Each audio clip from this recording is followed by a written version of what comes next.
I'm Jeff Kahn at Saguaro National Park in Tucson, Arizona, and you're watching This Week at Interior. This Week at Interior. Acting Deputy Secretary Laura Daniel Davis and White House National Climate Advisor Ali Zaidi were in Las Vegas this week to announce progress on multiple clean energy projects in Nevada that will create good-paying jobs, lower families' energy costs, and help the Biden-Harris administration's renewable energy goals.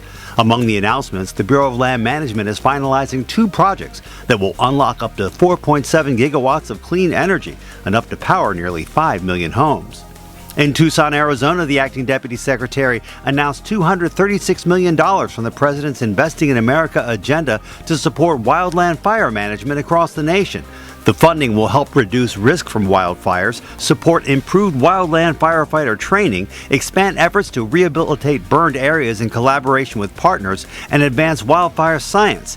Interior has invested an overall $1 billion from the bipartisan infrastructure law for wildland fire management to date. The Migratory Bird Conservation Commission this week announced the approval of more than $46.2 million in grants, which will conserve or restore more than 90,000 acres of wetland and associated upland habitats for waterfowl, shorebirds, and other birds in 17 states.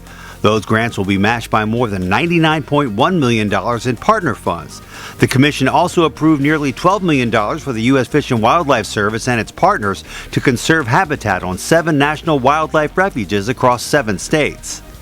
The Department and Bureau of Reclamation this week announced up to $43.5 million from the bipartisan infrastructure law for small water storage projects that will create new sources of water for communities in the West.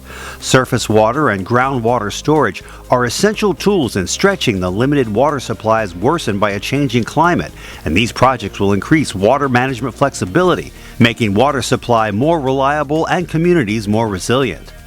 The Office of Surface Mining, Reclamation, and Enforcement this week announced nearly $9.7 million for Wyoming to address dangerous and polluting abandoned mine lands while creating good-paying, family-sustaining jobs and catalyzing economic opportunity.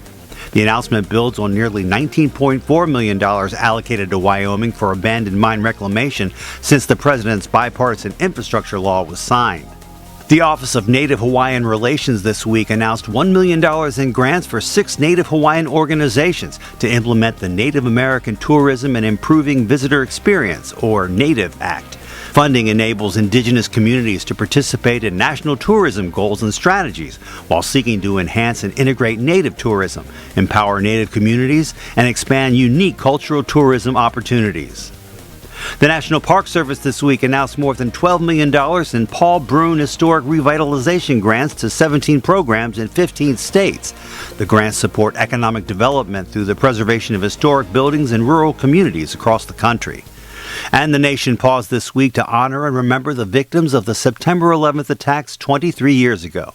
President Biden and Vice President Harris marked the occasion with wreath layings at Ground Zero in New York City, at the Pentagon in Arlington, Virginia, and at Flight 93 National Memorial in Shanksville, Pennsylvania, where they were joined by Secretary Haaland and National Park Service Director Chuck Sams.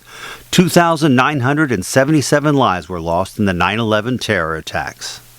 And our social media picture of the week, the waning days of summer going out in a blaze of glory at Colorado's Great Sand Dunes National Park and Preserve. This field of wildflowers blooming almost as far as the eye can see under the tallest dunes in North America.